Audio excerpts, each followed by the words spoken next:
This is one of the most important things that I've ever learned.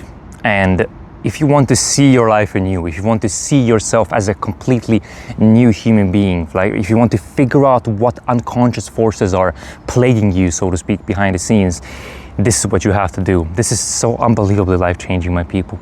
You have to continuously ask why. What do I mean by this? You have to ask yourself, okay, for example, I'm scared of this. Well, why am I scared of this? Well, because I'm scared of rejection, let's say. Okay, but why am I scared of rejection? Well, that came from childhood. But why did that happen? Why am I still living out that story from childhood? This is me now, that was me in the past. Well, because this, and then you realize you don't have an answer. You don't have an answer. You have to continuously ask why and go deeper and deeper and deeper. And then you'll come to the root cause of every single one of your presuppositions. And if you come down to the root of your presuppositions, so to speak, that's that area of the sacred. That's that bottom of the things. And at the bottom of things, at the root of those things that are plaguing you, you'll find a revelation. Something is going to glimmer down there. And that is going to be the solution to that problem in particular, to that fear. You are run by these subconscious forces, and so many of the ways that you're looking at the world is created by these subconscious forces, and that have been instantiated by, for example, your parents, your friends, your teachers from since you were young, and obviously in today's day and age with what you see, etc. All of that is creating this model of the world, and you have to continuously ask why. This is why people don't grow. They don't ask, why am I fearing this? Or why do I think this is right when I know this is wrong? Why do I have a predisposition towards this? And whatever it may be. And you have to just get to the bottom of things. Get to the bottom of every single thing, and then you'll realize, my goodness, you will not like these answers, by the way. You will not like these answers. Like, oh my goodness, I had this horrible childhood as a kid, and all of these fears come from that. And then you realize that's not an accurate representation of the world. Now that's a revelation, but then you're like, oh my goodness, man, I have to figure out a whole new way of looking at the world. Exactly. You have to find a whole new way of looking at the world.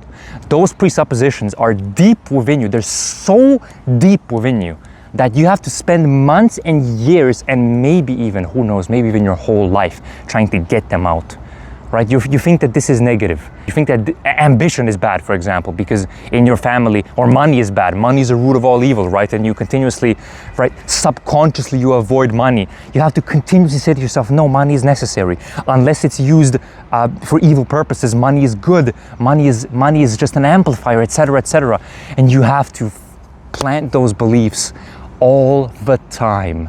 But until you do so, like Carl Jung once said, or I don't know if it's Carl Jung, but once you make the unconscious conscious, it will lead you for the rest of your life, and you'll just call it fate.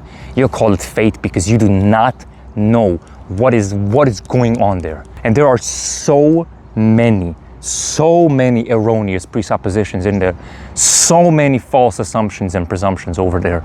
And they are deeply embedded inside of you, and they are destructive to the core, and you don't even realize it. All these small signs of avoidance, all these small signs of fears, they have to be investigated.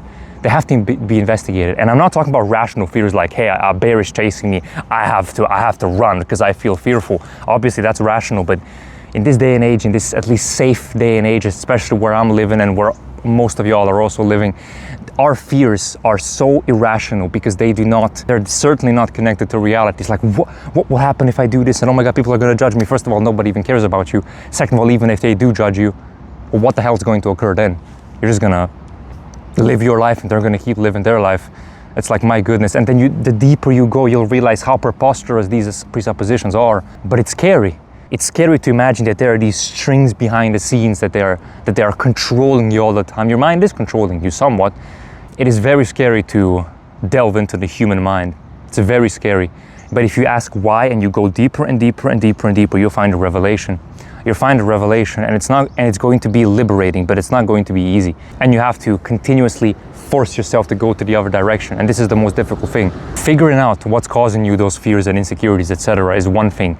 But going in the other direction continuously, yeah, you're going to be met with so much tension and adversity, even pain, certainly pain, internal pain, that you'll just say, nah, I do not want to kill the old me, no matter how destructive he or she is.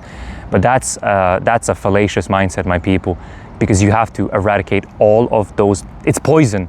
It's poison internally, and you're feeding that poison because you do not want to kill the old you. And how many, there have been more failures due to people's unwillingness and reluctancy to kill their old them than all these external failures. These external failures don't matter compared to your unwillingness to sacrifice your lower self for the higher self. You have to do that. You have to realize this is not serving you. This is not helping you. And you might say, well, it's a bubble. It is a bubble. It's a comfort zone. But it's an erroneous comfort zone because it's poison. You're feeding yourself poison and you don't even recognize it as poison. You think that's an accurate way of living. Well, you can clearly see that that's not working very well for you, is it? It really isn't. You know it too. You know it too, man. You don't want to have those fears and those anxieties and those insecurities. You don't want to have them. So do something about them. Kill the old you slowly. You're not going to kill it like with one slice. Oh, you're gone forever. No. For years, months and years of work. But then on the other side, you'll find the real you, so to speak. Now, what is the real you? I don't even know because there are so many yous. It's unbelievable. But at least you'll be able to live life in an infinitely better manner. Infinitely better manner. You're gonna know who you are at least a little bit better. And let's just say that you'll be heading towards the pathway to peace. Hopefully this helped you. God bless you. Keep asking why. Keep challenging your presuppositions. Ask yourself and other people why they might be erroneous and do what's indispensable. Thank you very much. God bless. All the best.